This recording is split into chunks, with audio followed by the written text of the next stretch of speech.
hidayah itu bisa datang dari mana saja. Dalam betul. artian Tuhan itu memanggil hambanya untuk mendekatkan diri kepadanya itu bisa dari jalan mana saja. Iya. Terkadang dari jalan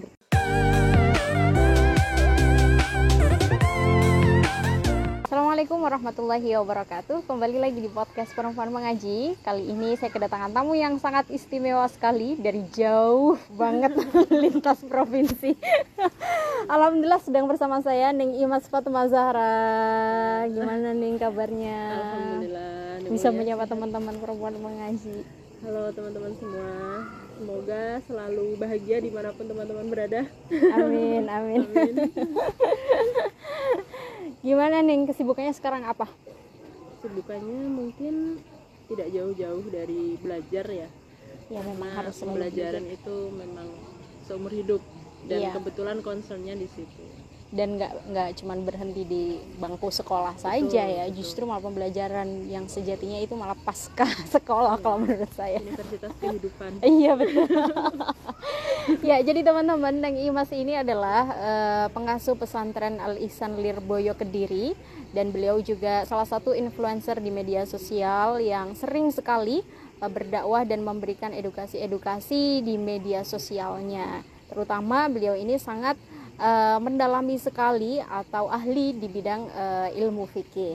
Jadi memang Ning Imas ini salah satu di antara menurut saya sedikit perempuan yang benar-benar bisa menguasai fikih, yang bisa mengcombine antara fikih klasik dan juga fikih kontemporer. Ini menurut saya yang jenengan nih. Jadi Begitu. Menurut jenengan ya. iya, menurut saya Kadang saya memang. sendiri tidak merasa demikian.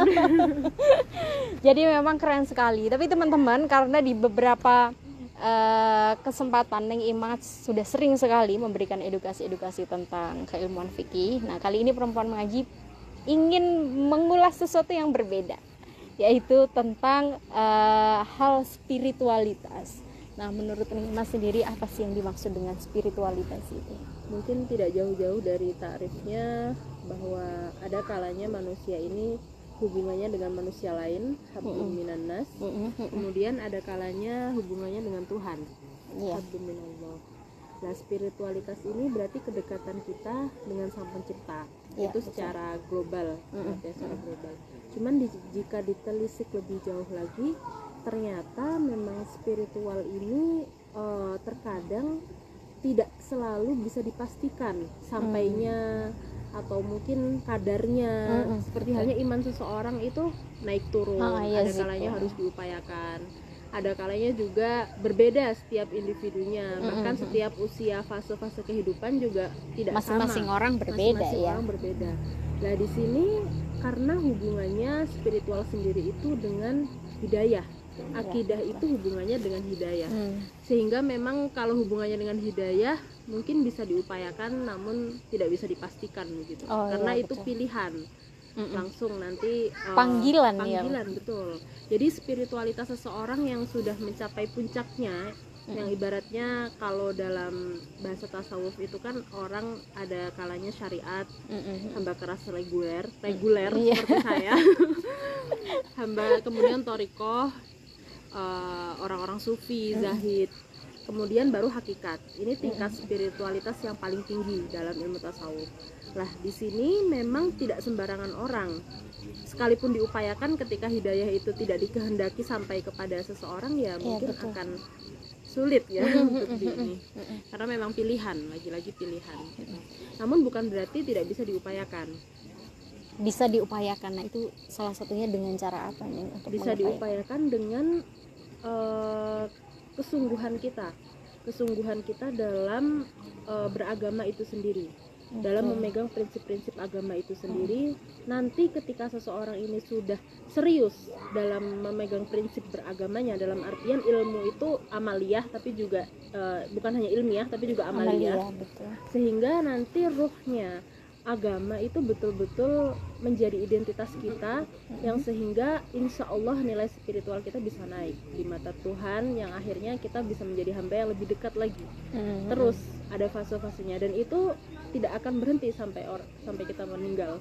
Ya, pada intinya itu memang sebuah proses dan itu harus diupayakan Betul. dengan tetap memegang prinsip-prinsip agama kita Iya.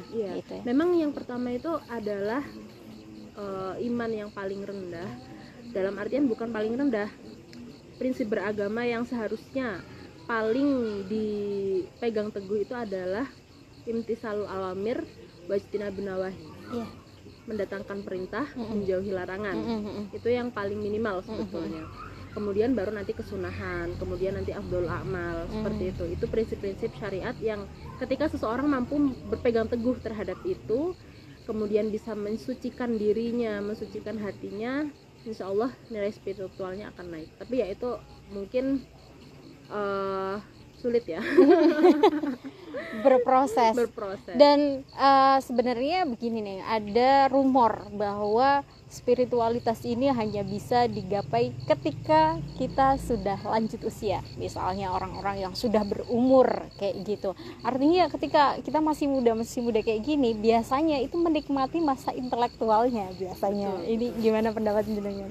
itu banyak terjadi dan tidak bisa disangkal bahwa realitasnya demikian, kecuali orang-orang yang memang sudah pilihan dari awal, seperti ya, para betul. nabi, para wali, itu memang sudah pilihan dari awal. Tapi hamba-hamba yang mengharap berkahnya beliau-beliau yang masih perlu upaya kuat untuk bisa sampai kepada tingkat spiritualitas yang setidaknya itu paling tidak bisa membuat diri kita nyaman dengan keberadaan kita sebagai seorang hamba, serta bisa menyeimbangkan hablum minan nas serta hablum minallahnya, itu memang membutuhkan proses.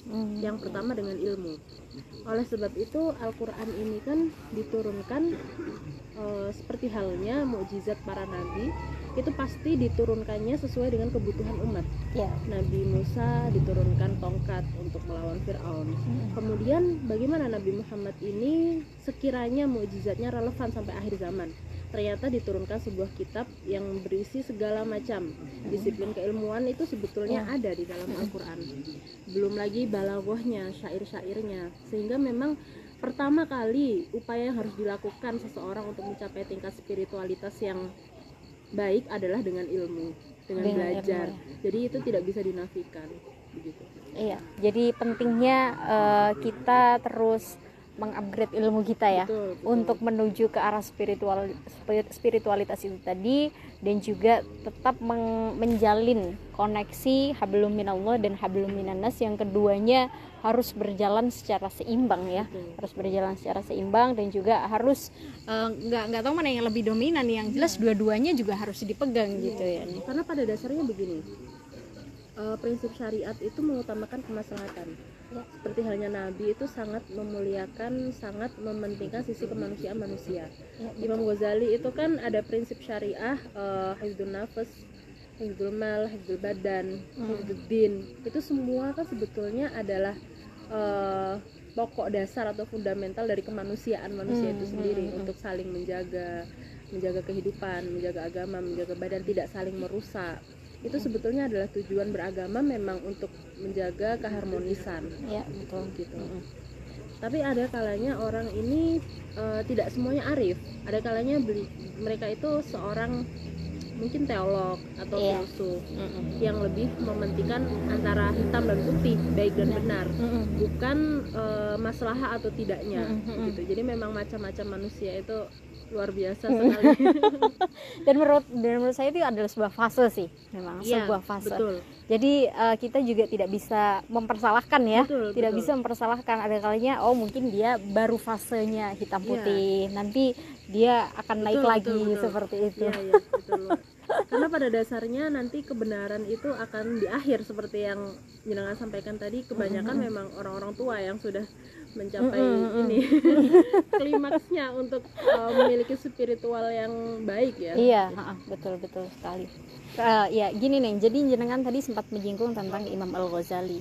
Kita tahu bahwa Imam Al-Ghazali ini sudah berkelana dari satu fan ilmu ke ilmu yang lain, mulai dari teologi, filsafat, fikih, semuanya beliau kuasai. sampai pada suatu ketika beliau berada pada fase skeptis dengan semua ilmu-ilmu yang telah dipelajari, dan itu menurut beliau tidak memberikan ketenangan batin, kenyamanan jiwa, sehingga semua aktivitas intelektualnya di Madrasah Nizamiyah ketika itu ditinggalkan dan lebih memilih ke jalan sufi. Nah, gimana menurut Neng Imas terkait kisah ini, dan juga mungkin apakah memang hanya satu-satunya ilmu yang bisa mendatangkan ketenangan batin ini memang hanya ilmu tasawuf atau bagaimana sebenarnya? Sebetulnya kalau misalnya bicara demikian, hidayah itu bisa datang dari mana saja. Dalam artian Tuhan itu memanggil hambanya untuk mendekatkan diri kepadanya, itu bisa dari jalan mana saja. Terkadang dari jalan bertaubat atas maksiat yang sudah dilakukan, ada dengan jalan berpegang teguh pada ilmu, ada juga justru tersesat dengan ilmu itu sendiri. Betul. Ada juga yang justru merasa kosong dengan banyaknya ilmu tanpa merasa bisa membuat diri kita merasa penuh, sehingga seperti Imam Ghazali tadi merambah jalan sufi karena merasa mungkin semuanya sia-sia atau bagaimana ya.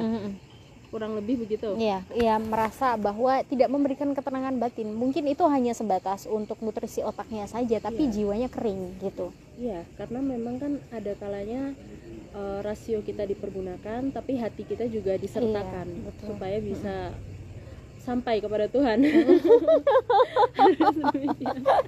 Ya, memang pada dasarnya semua ilmu itu sebenarnya menuju Tuhan. Betul. Gitu kan ya, semua ilmu menuju Tuhan.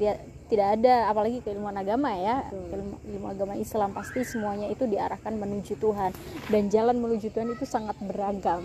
Betul.